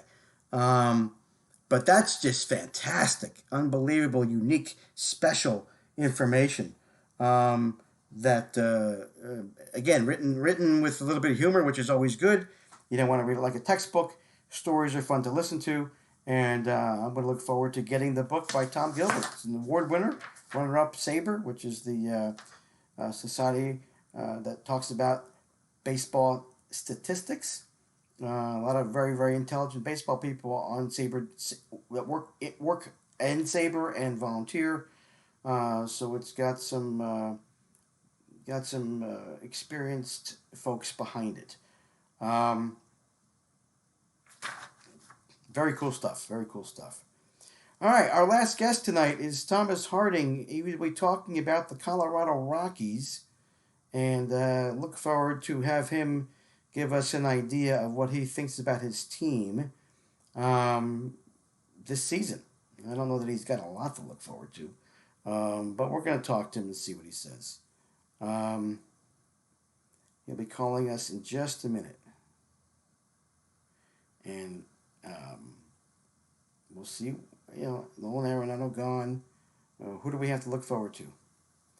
We will see what Tom says. In a division, he wants me to call him. I'm going to ask him if he can call me. Let's see. We'll see how this works. Let's see. I can do either. But we'll see what he says. And either way, we'll get him on in just a few seconds. And if he says I can call him, I'll give him a call. Just take a few seconds, folks. Thanks for your patience. Oh, here he is. Here we go.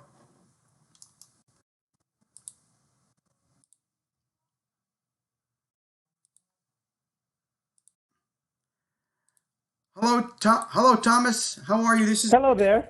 How are you? I'm good. Awesome. Thanks for taking the time. I appreciate it. Beautiful. No problem. Oh, I'm looking forward to talking to you. I'm sure that people in Colorado who are baseball fans were a little bit taken aback when Mr. Arenado decided to go somewhere else.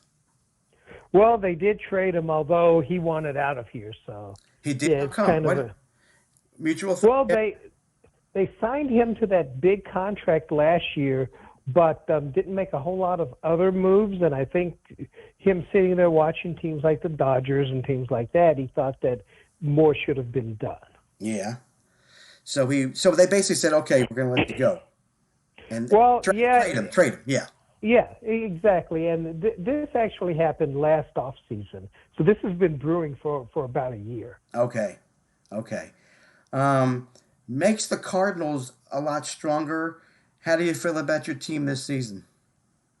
Offensively, you look at it, and they talk about having a lot of talent on that team, and there's some support for that. But the question I have, though, is it enough, and can it happen quickly? And the reason why I'm asking about it quickly is Trevor Story, the shortstop, is in the last year of his deal. So, they decided they weren't going to trade him, which meant that they believe that they have what it takes to compete this year. Now, they've got pretty good starting pitching. The numbers don't always show it, but it's starting pitching that has been to the playoffs a couple of times. And if they can get their bullpen together, they've got the pitching part going. The question is, and it's so odd in Colorado, is there enough offense? Right. And I just finished talking to Andre Fernandez from Florida with the Marlins. Same situation. They need they need hitting. He's got a young pitching staff.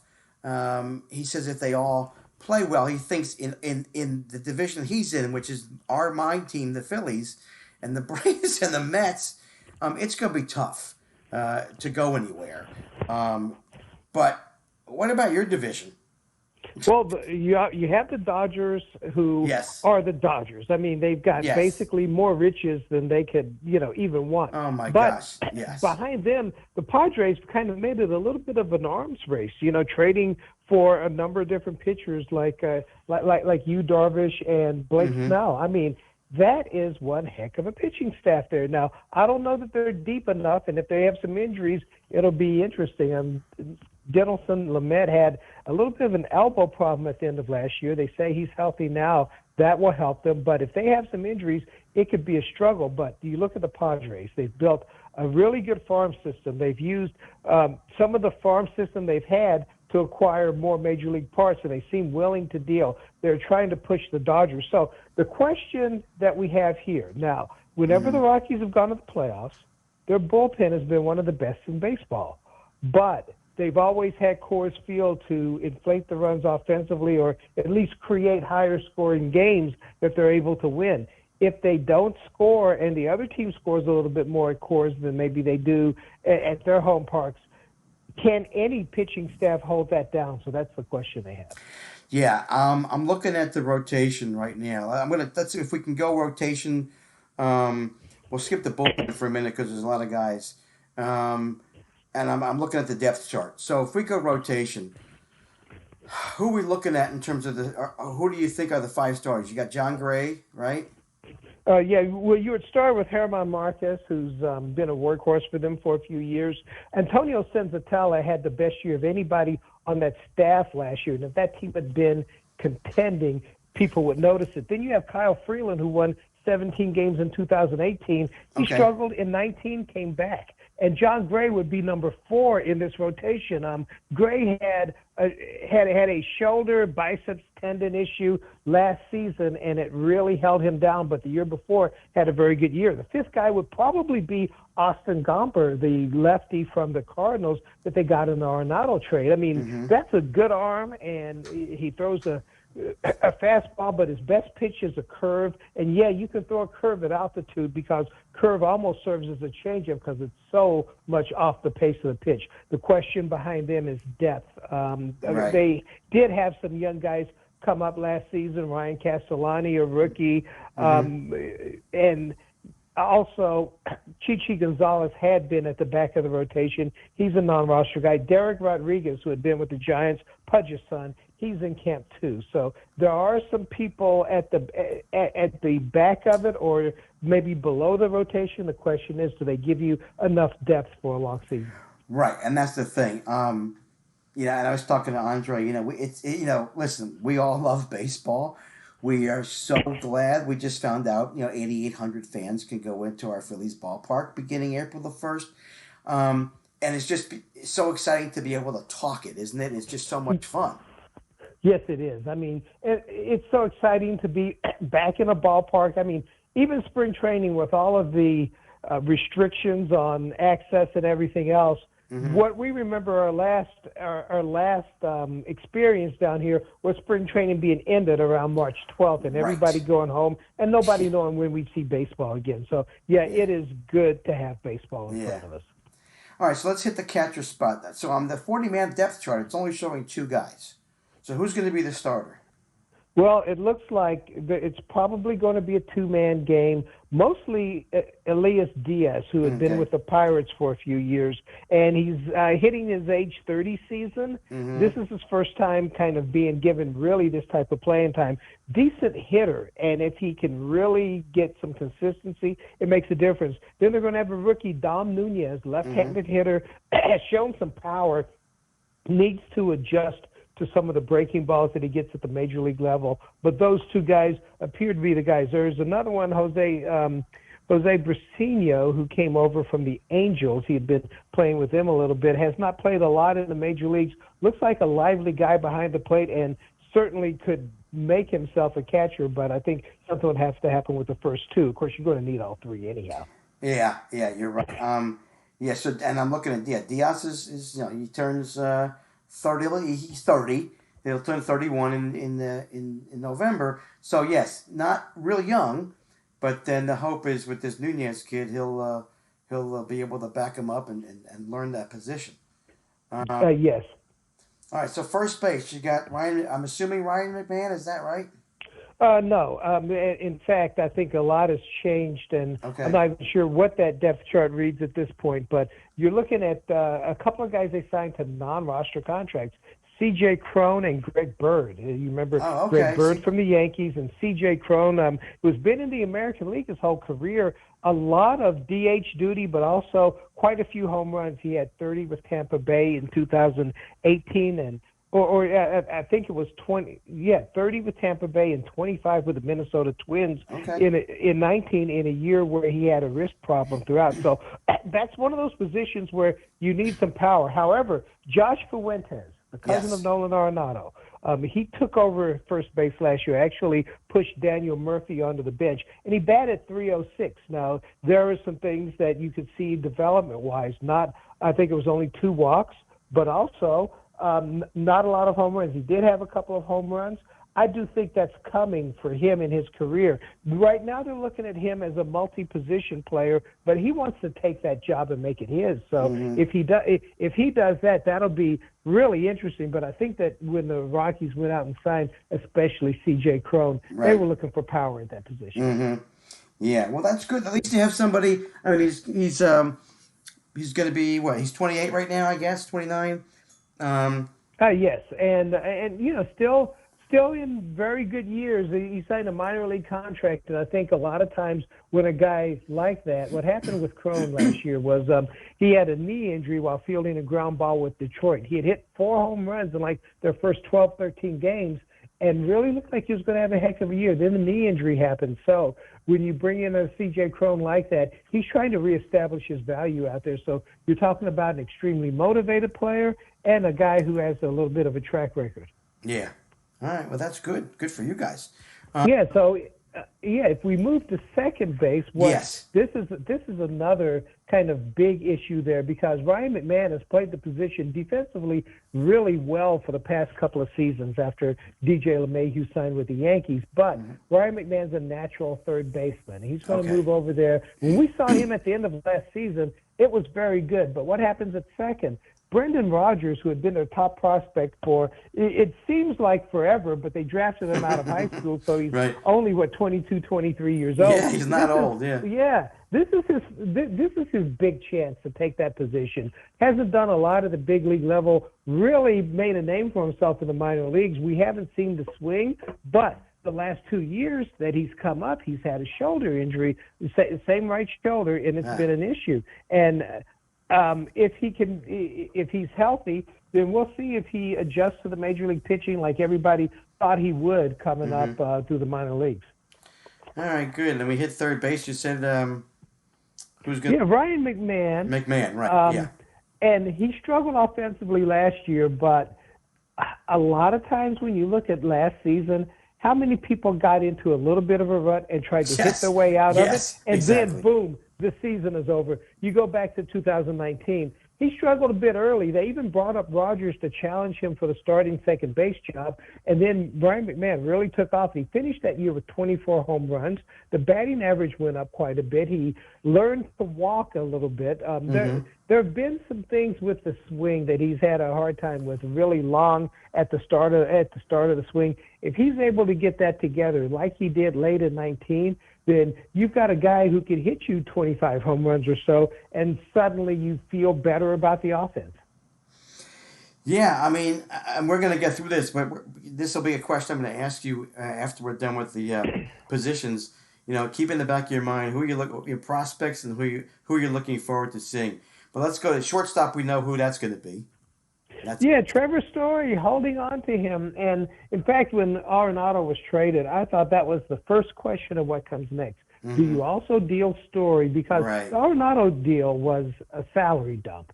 Okay. So the Rockies, they got back Gomper who could help their rotation, but prospects that were kind of a lower-level type prospect, they really didn't get a lot in that make a trade for the future type thing. That's where Story came in. But the Rockies believe that they're able to squeeze out an offense here and have manager Bud Black just do something incredible, which would be balance his pitching staff. Now, you go back to 2018, he had, at times 4 rookies in the rotation, and he was able to get through there with good bullpen work. 2019, his starters led the league in innings pitched, and he was masterful late in the year working the bullpen. So it's not like the things that the Rockies are asking about have never happened before. Right. All right, that's good to know. All right, who's your starter in left?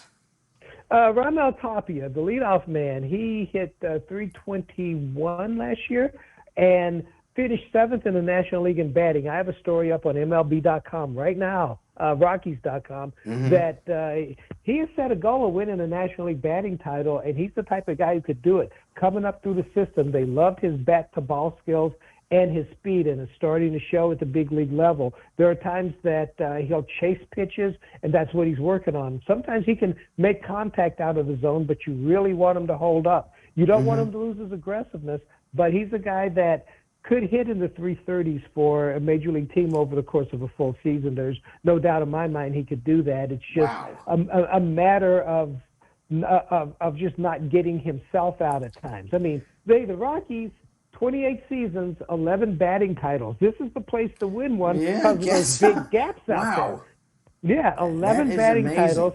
And it hasn't been bad baseball players. You go back to Larry Walker, Todd Helton, Matt Holliday, Charlie Blackmon, DJ LeMahieu, Michael Kadire, and Justin Morneau. I mean, those are very good baseball players, and Andres Galarraga. So when I mention a Tapia in that vein, we're talking about a very good hitter and a guy that I've spent some time with him because him being from the Dominican Republic, me being from the United States, there is a bit of a language barrier. But when you sit down and you want to talk baseball with him, yes, sometimes I need a translator.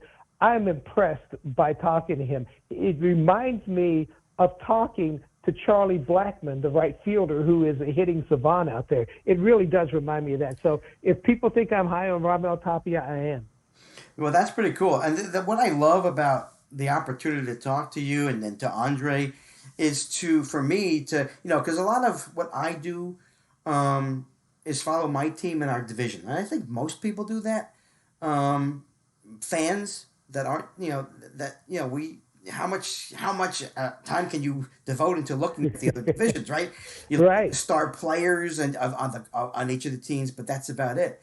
So I'm going to, what I'm doing here is taking notes in terms of who I'm going to watch when I look at the box scores. Raimel Tapia is going to stand out. You said 330 potential, huh? That's awesome. That's amazing. Wow. Yeah, and I don't have any qualms about saying that. I mean, and if you look at his minor league record, that was the type of hitting that you saw. A little bit of power showed up in AAA, but I think he got himself into some trouble in 2016-17 trying to manufacture it. Yeah. Yeah, but I think he's figured out who he is as a hitter, and he's trying to figure out the major league strike zone. And then and once he gets that together, I think that, you're talking about a guy who could definitely challenge for a batting title every year that he's here. That's pretty cool. That's something to look forward to. I mean, that might be your question. That might be the answer to my question for you after we're done with the business here. Right field. Right field, Charlie Blackmon. Now, he got off to a great start last season, but then the finish was really rough. Now, he finished at 303, but through 17 games, he was batting 500. It's hard to bat 500 for a few games. Yeah, it was incredible. Yeah, and also he missed the beginning of the summer camp because of COVID. Right. He was one of the first players that it kind of became revealed that he had COVID, and I think it ruined a lot of things with his routine. Charlie's a very routine type player. I mean, as Garrett Hansen said the other day, he'll get on a foam roller and roll for 2 hours after a game. And I've heard about these workouts that he does post-game. He works harder after the game than many people do during the game. Wow. And I think last year was a total disruption. The thing that I think that's underrated about a lot of hitters, and if you look, there were a lot of veteran hitters who struggled last season, is this. They couldn't go to the video room to watch their at-bats. And they really had a hard time adjusting because it was just the way that they learned. Now, this year is my understanding, you will have an iPad in the dugout. You can't see it immediately, but you can probably see it between your at-bats, and you're able to kind of get the old feeling back of going to the plate with more information. Right. Yeah, give them that opportunity to see what the intricacies of their at-bats and find those fixes, which is really pretty cool. All right, so I think we're in center field, right? Yes. That also is intriguing if you follow the Rockies. It's one of those things that around baseball, as you said, not a lot of people will be following. But here's what's happening: Garrett Hampson, a very good defender. He made some plays in left. He's made a lot of plays in center. I mean, a lot of highlight level plays. He's actually an infielder who's made some good plays there too. So we're talking about a guy who moves around. Bud Black used Trey Turner because he does have the speed. It's looking like he's the guy in center. However, they have a younger player, not younger, but actually less experienced, Sam Hilliard. Guy came up in 2019, and he had a number of home runs. He only played 27 games, but you saw him show the power. Big, strong guy. Actually, one of the fastest players in baseball. He's 6'5", He's and 6'5". about 200. Yes. I'm looking at the 30 right now. pounds. Yeah. 265, 236 it says. That's a big dude. Yeah, he came in about 230 this year. Usually goes down to 220 by the end of the season. Okay. Really fascinating fellow, but the power showing up at the major league level. If he's able to force his way onto the field, you could use Hampson at a number of different positions. What they'll probably do also is rest Charlie Blackmon a little bit more. He's getting older each year. So there'll be some at-bats for Sam Hilliard. But, yeah, Hilliard is a fascinating fellow. His father played a little bit of linebacker at the University of Texas, but his claim to fame is he became one of the top orthopedic sports surgeons in the Austin area. He's been dealing with ALS, and his mother, who's a former Miss Texas and an actress and a lot of different things. She has really kind of put together the whole effort to raise money for research and treatment for ALS. So they're tireless with this. And even Sam, who at first, being young, he didn't want to talk a lot about it. He's gotten involved, but it's really a tough story, but a good story about the family. Yeah, that's great. ALS. That's a real bad one. Yes, it is. But good for them, to have the ability to reach out and start doing something like that is awesome. Okay, so who are you looking forward to seeing the most right now, Tom? Are we talking about coming up through the system? Prospects. Let's look at prospects. Okay. Yeah. I think the main guy is a left-handed pitcher named Ryan Rolison from the University of Mississippi. He was the top pick in 2018 for the Rockies. And losing the minor leagues last year probably hurt him as much as anybody. I mean, he looked like a guy that was on his way. He doesn't blow you away with his fastball, but what he has is a really good feel to pitch. Can throw a breaking ball. I think the changeup is the best pitch. Remind you a little bit of, you're in Philadelphia. You may remember this guy from the 2007 playoffs, Jeff Francis. He went in Game 1 and shut down the Phillies in 2007. He reminds me a lot of Jeff Francis, maybe not quite as tall and lanky, but the way that he works hitters and works both sides of the plate, he reminds me a lot of him. I think that is the main guy that I'm looking to. There may be a little bit of gap when it comes to the position players, but look around the Rockies lineup, and they could, on a given day, especially when Nunez catches, put out there 8 guys, and if the pitcher is Freeland, 9 guys that came up through the Rockies organization. And that's so unbelievable that they have done that. I mean, listen, now are people in Colorado? I mean, how the fan base? What's the fan base feel? Listen, if it was Philadelphia, we wish we had the prospects that we could build an entire lineup through the system. General managers have been terrible the past couple of years, and we've got a few, but not many. But yeah, as we all know, the way to build a team is a combination of free agents and prospects in your own system. Do people in Colorado, are they impatient for a winning team here? Oh, I'll tell you what. The fans, especially after the Arenado deal and the fact that they got to the playoffs for 2 years and then it suddenly went downhill, you would recognize them, or at least I will say this: it's not really a rough crowd at times, but at least online, they remind you a lot of the reputation of Philadelphia fans, who, by the way, I think are absolutely wonderful. But they're pretty surly at this point. They're pretty surly because of what's happened. Losing Arenado, the constant questions about Trevor Story. I think the fact that the organization, I'll compare it to the Cleveland Indians, okay? Okay. All offseason, the Indians front office had been preparing the fans that they were going to have to trade Francisco Lindor. And I think by being upfront about it, did the fans like it? No. but they were very upfront about it, and I think that there's not the anger that there is with the Rockies fans because the Rockies did not speak to us all off season. Now, I'm not going to just throw this on Jeff Bridich, the general manager, who gets a lot of stick around here, and you know, some of the moves, when you evaluate, it's fair, but they did not talk about this at all until after Arenado was dealt, and I think the fans kind of felt, I wouldn't say hoodwinked because all of us in the media expected it, but they felt like, why couldn't you talk to us? We're your fans. So that's part of the anger that is going on with the fan base, and I think at the top levels of that organization, if they do listen, they really need to look at their messaging when it